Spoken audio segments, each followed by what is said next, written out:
if you know your environment and you are aware of the ambient within your room and the sources of emissions, simply by being precautionary about the devices you use and where you put them, brings safety to you by managing those devices. For example, if you have a cell phone and you have Bluetooth, Wi-Fi, and the cell tower transmission, you have 3 transmitters in that cell phone. You can take 2 of them off and have it just work as a cell phone, and you've eliminated 2/3 of the transmission into your environment.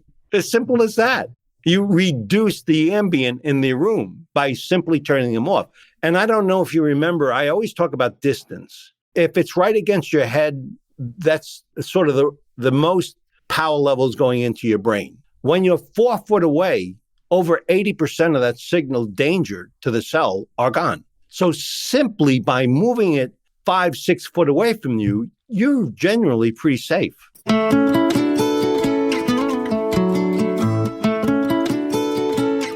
From the Weston A. Price Foundation, welcome to the Wise Traditions podcast for wise traditions in food, farming, and the healing arts. We are your source for scientific knowledge and traditional wisdom to help you achieve optimal health. Hey, Hilda here.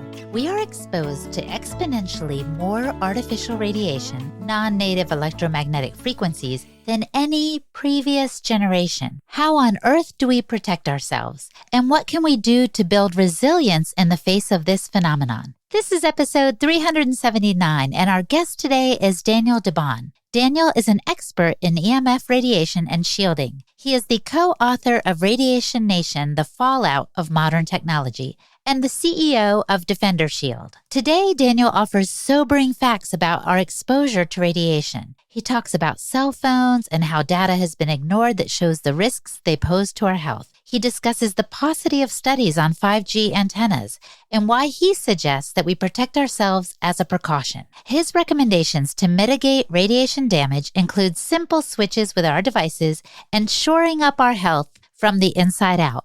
This is the 5th podcast in our resilience track. Before we dive into the conversation, I want to invite you to grab a free offering from the Weston A. Price Foundation. It's an information pack that gives you background on WAPF, along with our most popular brochure, Timeless Principles of Healthy Traditional Diets. The brochure has pictures that Dr. Price took of Indigenous people around the world and gives an overview of our dietary principles. It's awesome and free. Just go to westonaprice.org and click on the Request Free Info Pack button. I'll put a link in the show description to make it super easy for you to grab this free resource. And a shout out to our sponsors, Branch Basics. Create a healthy home with Branch Basics cleaning products. Have you heard of them? Branch Basics offers fragrance-free, plant and mineral-based cleaning solutions. They're free of harmful preservatives, biodegradable, non-GMO, gluten and tree nut free, in case you were wondering, and not tested on animals. It's all the things and so easy to use. Branch Basics is a 1 concentrate model. Our family subscribes and gets one on the regular. It's a bottle of concentrate and 1 oxygen boost package.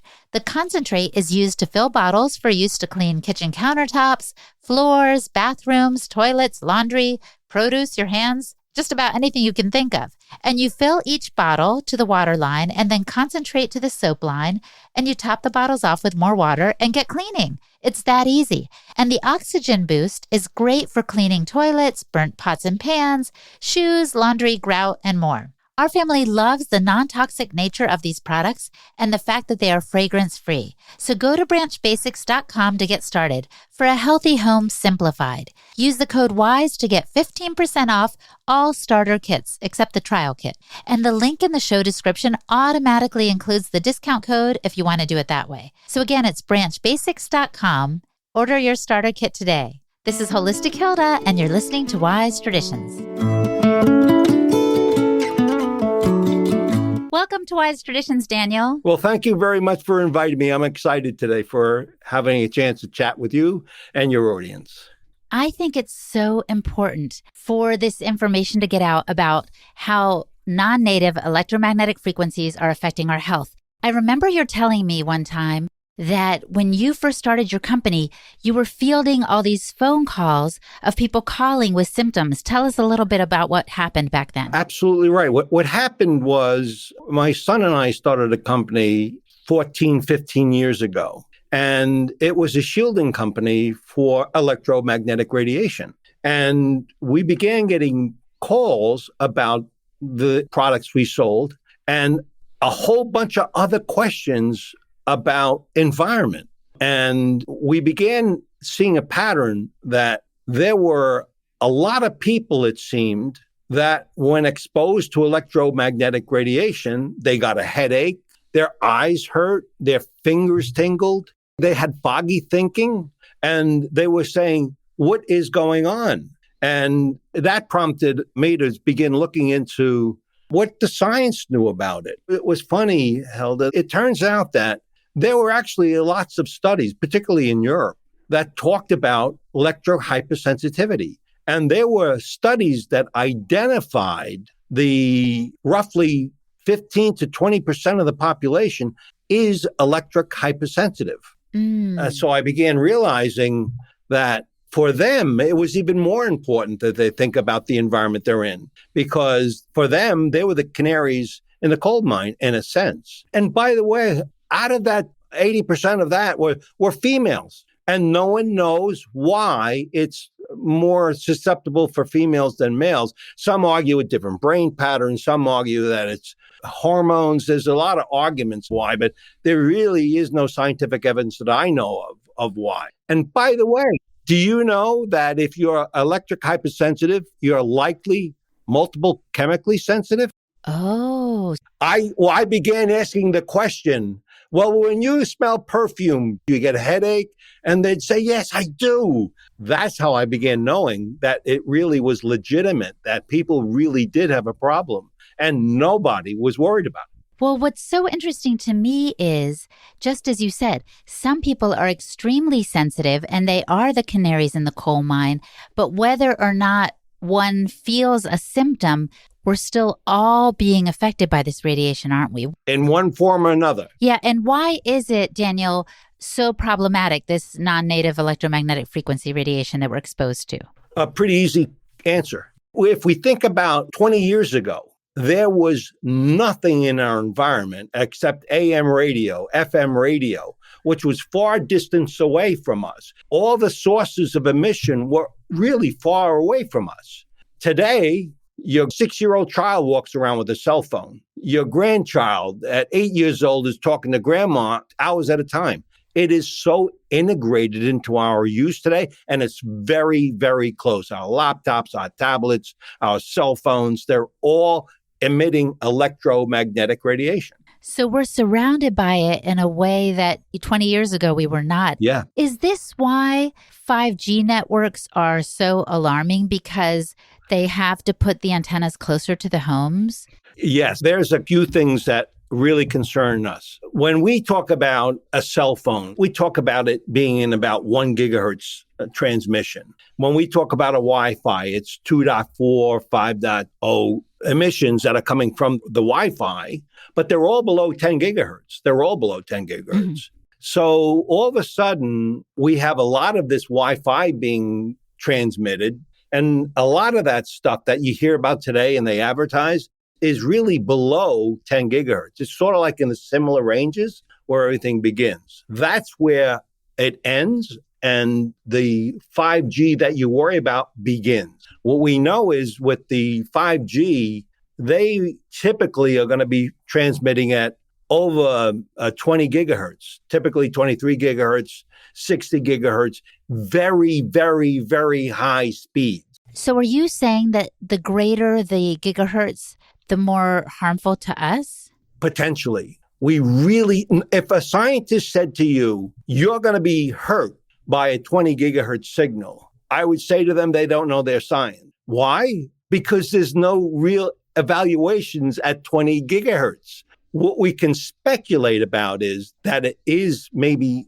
different in a way that's negative. Mm-hmm. We know it's like potentially worse than what we see in our environment. And let me tell you why, Hilda. When they have the 23 gigahertz and above, as you were saying before, they got to bring the antennas and the transmitters close to the house, 750 feet from your home, 750 feet from your business. And they send 2 beams of electromagnetic radiation or RF signals to the one unit. So that's like twice as much as a cell phone today. And a cell phone, if you may remember, is like 1.6 watts per kilogram. It's fairly low, right? With these transmitters to go 750 feet, they're at 40 to 60 watts. That's 10 times orders of magnitude more than a cell phone. So if you're 10, 20 feet away, which is going to be normal, and the kids are playing in the yard, they're being exposed to 10 watts of power constantly. So we really don't know what the impact is, but we can tell you for sure from the research we know about that if you speculate and extrapolate, it potentially becomes a problem even more so than the current RF. You said that early on you found a lot of studies showing the damage of this radiation that people were unaware of related to cell phones, I guess. Yeah. But have they not done many studies showing the damage of 5G? And if not, why not? They have done none. I know this is not the story you want to hear, but here's a story. It turns out Robert Kennedy, he and several other leading experts, in a sense, in this space against the 5G trend, brought the FCC to court.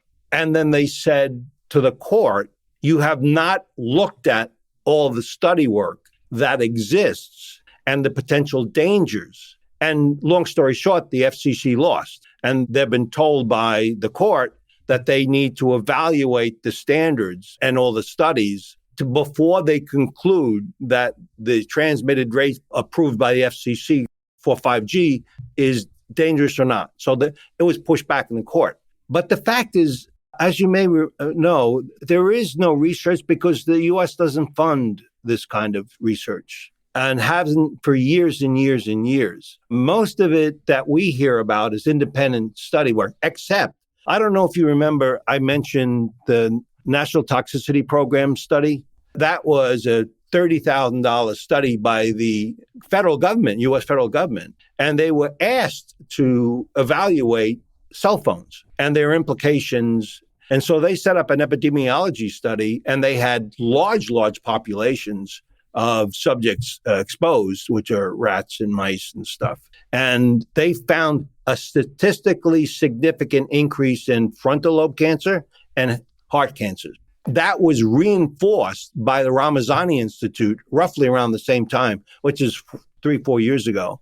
And they came up with the same conclusion with the very large populations they studied. So we're getting to learn more and more, but in the 5G space, there is nothing. Although, I don't know if you remember, I talk about 1.6 watts mucks around with the immune system. Mm-hmm.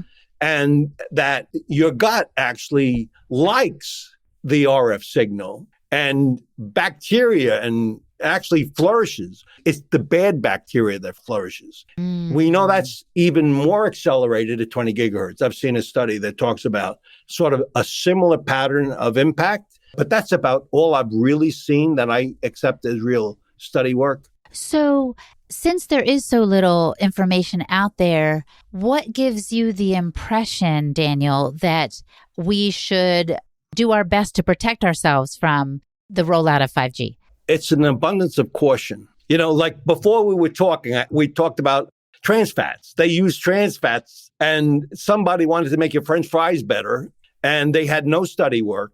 And it went on for over 30 years, and everyone was blaming eggs. It wasn't eggs, it was the trans fats. And ultimately, they got banned a few years ago in the US, and worldwide is even sooner. So we know that it's not unusual for us to introduce technologies into our environment and not really have a good understanding of what that impact's going to be. And oftentimes, it's after the fact that we really do so. So to answer your question, abundance of caution, because we know below 10 gigahertz or so, there's a preponderance of evidence that talks about the implications to the body. And there can be many. You know, we were starting with electrical hypersensitivity, but that can be serious. You know, there is argument, which we don't have statistical significance on, but we know the frontal lobe is like the most concerning. That's because it's soft tissue, like the heart.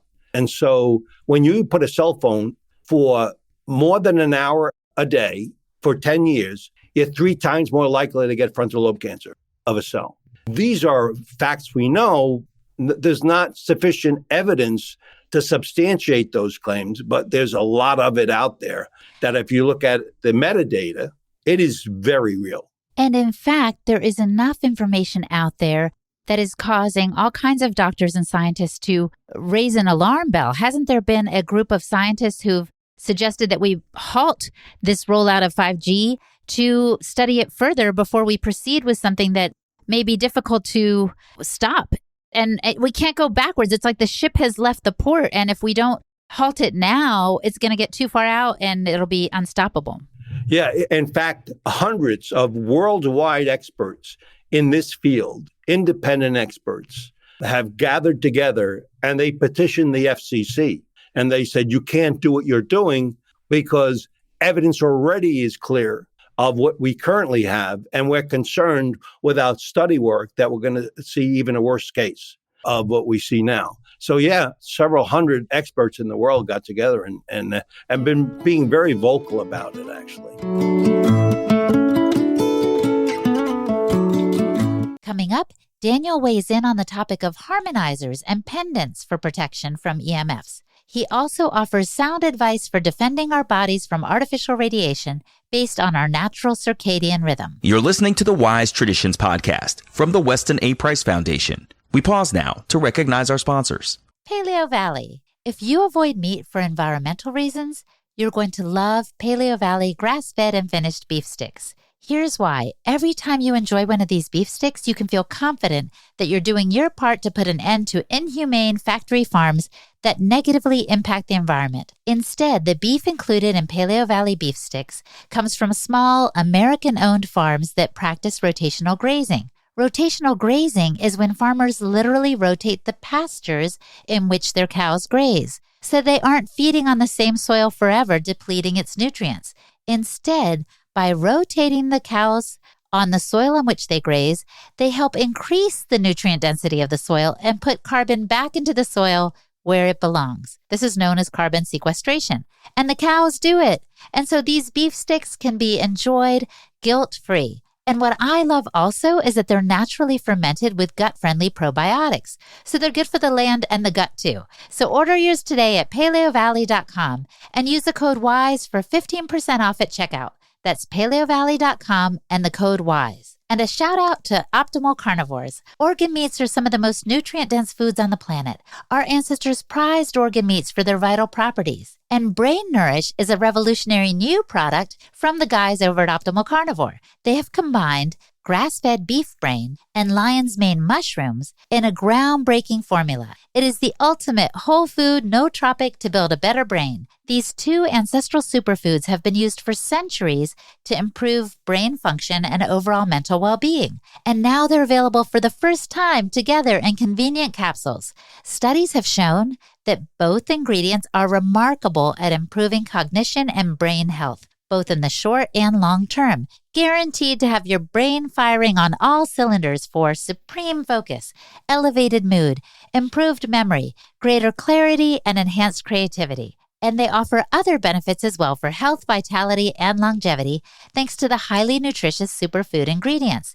Each serving, by the way, has 1,500 milligrams of organic lion's mane and 1,500 milligrams of beef brain. They only use 100% real mushrooms at Optimal Carnivore. These are organic fruiting bodies which are rigorously tested for active compounds. The beef brain is sourced from the highest quality regenerative farms in New Zealand because you know the mission over at Optimal Carnivore is to make it easy for people to consume the most nutrient-dense foods on the planet. So let's support that mission by buying their products. And know this, they also plant 1 tree for every product sold, which helps the environment. They currently have a grass-fed organ complex, a grass-fed liver product, and the new Brain Nourish. So go to amazon.com/optimalcarnivore and use the code WESTON10 to receive 10% off all products. Again, amazon.com/optimalcarnivore and the code WESTON10. This is Holistic Hilda, and you're listening to Wise Traditions. I have seen so many harmonizers and pendants and such, and I'm wondering, do these things actually work? Do they offer any measure of protection against man-made or artificial radiation?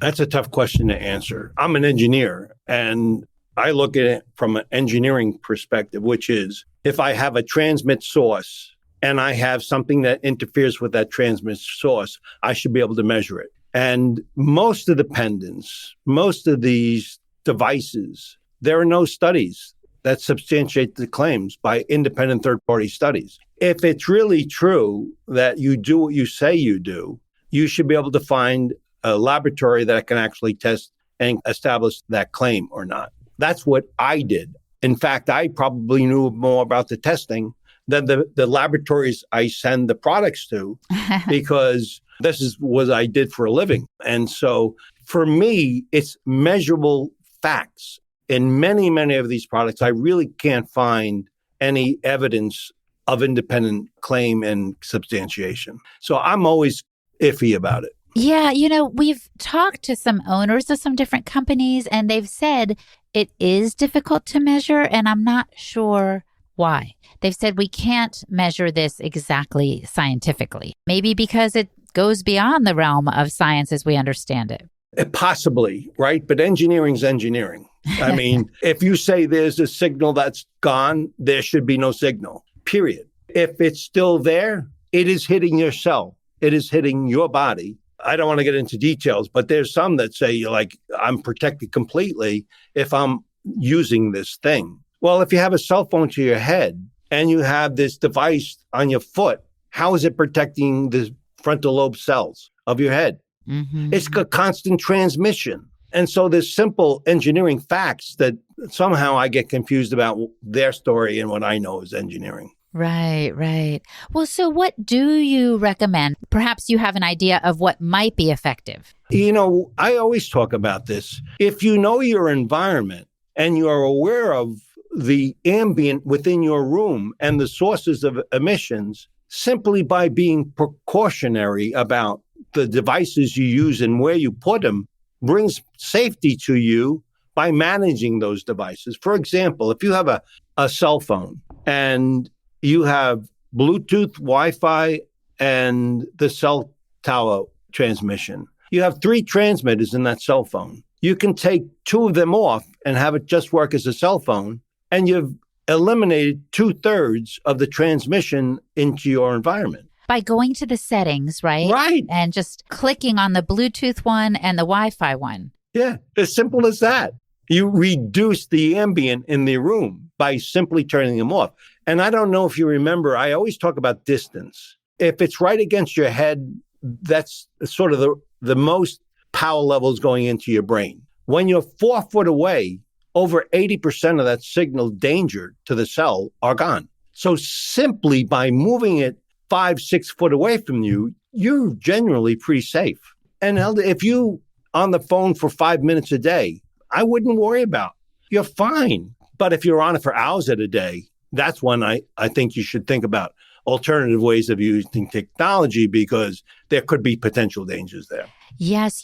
I personally am hardly on the phone at all, but if I am, I either have it on speakerphone or I use the AirTube earbuds so that the signal isn't coming directly into my brain. I have friends who think, if I just use, regular earbuds, then it's fine. But a dear friend of mine, actually, Kim Schutte, told me, no, because those are still sending the signal to your brain. And I'm not even talking about AirPods, Daniel. I'm just talking about regular earbuds. Yeah, absolutely. In fact, I work with clinics, and there was one clinic I work with in which the owner is electric hypersensitive. He cannot put wired earphones in his ears because of the small electrical fields that are being generated to the ear. So it influences the body. Whether you feel it or not is a debate about your sensitivity, but it's clearly there. So conservatively, as you suggested, find an acoustical tube that eliminates that electronics, because it's going towards the sensitive part of the head. Now, I have a question that's like a little bone of contention between my husband and I call him the accidental biohacker because he's kind of coming into this field kicking and screaming. But whenever we're in the car, I'm like, please put your phone on airplane mode, because I think being enclosed with the windows rolled up and the phones pinging back and forth from nearby cell towers, I think that's worse for us than if we had our phones on airplane mode and the windows down. Do you agree with my assessment of the situation? Yes, and let me tell you why. Let's say you look outside your door and 500 feet away, you have a cell tower. And when you pick up your phone and you go to dial, you'll notice there's all the bars are there. When all the bars are there, only a third of the power of the cell phone is being transmitted. So rather than 1.6 watts, it's roughly 0.5 watts. And so it's easily getting to the cell tower. When you're inside a car, it goes close to 0 bars. And the reason why is because it can't transmit out of the car. It's being grounded basically from the car itself. So it's transmitting at 1.6 watts constantly all the time. And it's with it less than 4 foot away from you. So it is, in that sense, why you want to try to turn it off or put it in airplane mode, is because it will modulate the power level to the max if you don't. And think of this, you have your whole family with a bunch of kids and all a bunch of adults, they all have these cell phones on. Oh my gosh, yes. It's like we're frying ourselves. Yeah. We put a study in one of our journals that was done at a modest level, mind you, but I think it was Beverly Rubik who did it, that showed that if the cell phone is not on airplane mode and it's on your person, of course, you're exposed to more radiation than if it's in your backpack or what have you. But no matter the case, it still affects your blood. It affects the clumping of the cells, and it can cause this kind of clumping that isn't healthy. You want everything kind of flowing in your body, not clumped up. And so seeing that really made an impact on me. Yeah, there's no question about it. There's a transient response, body response, where the red blood cells congest. When you move your device away, it stops that coagulation that's occurring on the red blood cells. But that's a symptom of exposure. The problem is that it can still damage the cell far beyond the blood. Blood's a very important thing, actually. You asked me what you should do. I'll try to explain a simple thing. When you have exposures and your immune is being suppressed, Dr. Ali Johansson's studies shows that when you use these RF signals, they suppress your immune. So what's important is that you eat right and you sleep right. You eat within the right windows. The circadian rhythm, actually, believe it or not, I know you know this, it's actually pretty important because it helps your body deal with this stuff. 100%. It's like you're fortifying your body in the best way possible so that your body can withstand, if not thrive, amidst this bombardment of the enemy, so to speak. Right. Yeah. You do want to work on your resilience, your body's resilience. Mm-hmm. And it is important to make sure that that 24-hour cycle is as healthy as it can be, because that is precautionary measure, believe it or not, for the environment we're moving into. I love that you mentioned that, because you're right. Diet, sunshine, movement, all the things we can do to build our physical resilience will help us in the face of this kind of onslaught of man-made radiation. Yeah, absolutely. And you don't need any devices to help you protect yourself. Again, if you know your environment and you're maintaining a healthy 24-hour cycle. Very, very important stuff. I love that you mentioned this, Daniel. And speaking of kind of health from the inside out, I understand that you are developing a product at DefenderShield that will somehow help us from the inside out. Talk to us about that. It turns out I got really pretty frustrated with the medical community when I began this company, because there were real people that were really suffering from exposures. And there didn't seem to be very much mainstream understanding of what it was from any part of the medical community, including the supplement space. So probably 8 years ago or so, I began working with a biochemist. I actually have several physicians and researchers that are coach for us. They're a supervisory council for us that we have.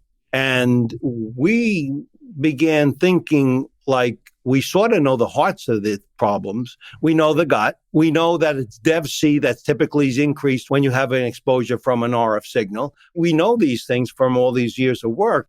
And so we began bringing products to market. First product we brought to market was omega-3. I don't know how much you know about the process of omega, but I can't find many, if any, in the marketplace that are cold pressed, that are not using chemicals and pre-processing techniques. Mm-hmm. If you take a capsule of a typical omega product and you put it into a foam cup, it burns the foam cup in the bottom of it. Huh?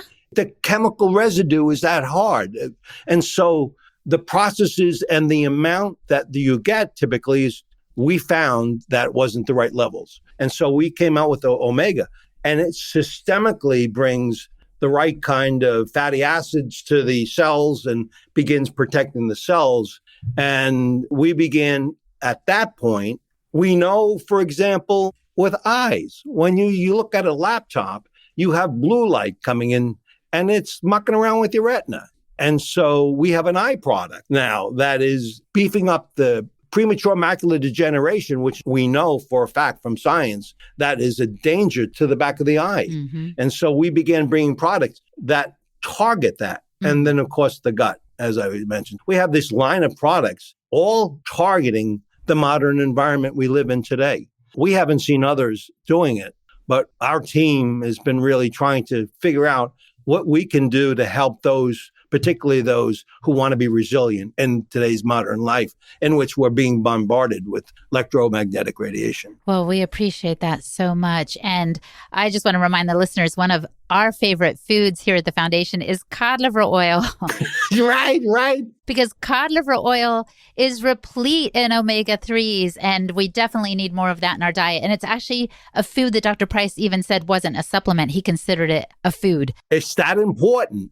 Absolutely. And it's a simple thing. It's like, it's not this complicated stuff. It's back to basics, essentially. Well, take us back to basics here as we start to wrap up, Daniel, and just tell us if the listener could do one thing to improve their health or maybe boost their resilience, what would you recommend that they do? One thing. Focus on the 24-hour cycle. Make sure you're eating right within the framework of where you should be eating, sleeping right, making sure you have sanctuaries where you sleep, that you don't have toxins like electromagnetic radiation routers or cell phones in that environment.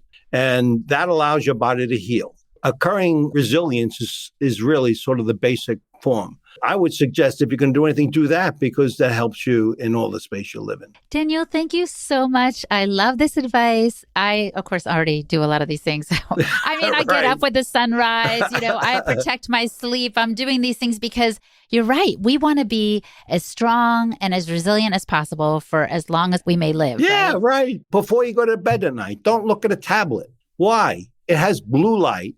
And you have a cryptochrome protein in the back of your eye that's a little switch. It turns the melatonin on and off. So if you're looking at this screen and 11 o'clock you decide to go to sleep, you won't be able to go to sleep because the switch hasn't turned on the melatonin. So it's already disrupting the cycle of sleep. So you really want to make sure you have principles about what it is you should abide by. And those simple principles actually are pretty effective of helping us be resilient. I would say so. Well, thank you for your time. Thank you for helping encourage us to boost our resilience. We are so grateful for you. Well, thank you so much. Our guest today was Daniel DeBaun. You can visit his website, DefenderShield.com, for more information and resources. And I'm Hilda Labrada-Gore, the host and producer of the podcast for the Weston A. Price Foundation. You can find me at HolisticHilda.com. And for the transcript for this episode, visit our website, westonaprice.org, and click on the podcast page. And now for a letter to the editor from a recent journal. Death by Hospital, this one is called. My father passed away on January 7th. He was killed at the hospital in the same way I described in my article, Questioning COVID, from the summer of 2021. The only difference is that he was not sick to start with. Although he had no symptoms, he tested positive to a swab test and was no longer allowed to stay at the nursing home.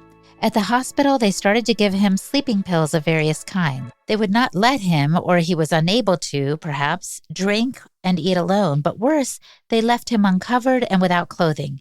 He complained of being cold and then got a fever. One lung showed signs of pneumonia, but they thought it was a urinary tract infection and did not recognize it was a lung issue because they do not visit the patients hardly at all anymore. He died 22 hours after he was admitted. The autopsy was done to cover up everything, and now the judge has not decided what to do. My father was one of the most intelligent people in the world. Now I feel lost as he can no longer give me the wise advice. I know he must be in some sort of paradise for all the good deeds he did in his lifetime. He was so generous and always concerned to help others. This is a letter from Iluna from Italy. Iluna, we're so sorry for your loss. Thank you so much for writing this letter to the editor so that other people can avoid having this happen to loved ones. And if you would care to write a letter to the editor on any subject, please write us at info@westinaprice.org and write letter to the editor in the subject line, and perhaps we'll include your testimony or your story or something that you'd like to bring to our attention in an upcoming journal. And thank you so much for listening, my friend. Stay well, and remember that all shall be well, and all shall be well, and all manner of things shall be well. On behalf of the Weston A. Price Foundation, thanks for listening. We have many free resources to support you on your health journey. Visit westonaprice.org to find podcasts, articles, videos, and more. You can also find a local chapter near you for help in finding sources of great food. We invite you to support the Foundation's mission of education, research, and activism by becoming a member. Thanks again, and take care. Wise Traditions is a project of the Weston A. Price Foundation for wise traditions in food, farming, and the healing arts. The content on this podcast is provided for informational purposes only and is not intended to substitute for the advice provided by your doctor or other healthcare professional. It is not intended to be, nor does it constitute healthcare or medical advice.